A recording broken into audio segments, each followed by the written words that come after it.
కాశ్మీర్లో టెర్రరిస్టులకు America weapons, ISI అందజేస్తున్నట్లు intelligence వర్గాల వెల్లడి.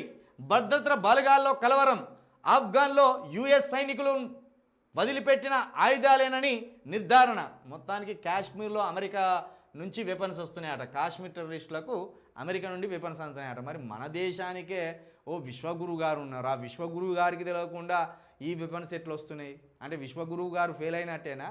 మోడీ గారు ఇంటెలిజెన్సు ఈ వ్యవస్థ అంతా ఫెయిల్ అయిపోయినట్టేనా? ఏదో షీమల్ బార్డర్ దాటి వచ్చినట్టు, దోమల్ బార్డర్ దాటి వచ్చినట్టు, తుపాకులు బార్డర్ దాటి వచ్చినాయంటే ఏంది?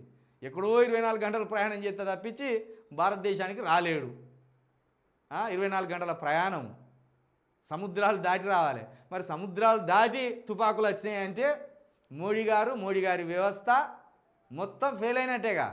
ఇక్కడ కాంగ్రెస్ ఫెయిల్ అయినట్టు, అక్కడ మోడీ గారి ఇంటెలిజెన్స్ మొత్తం ఫెయిల్ అయినట్టే.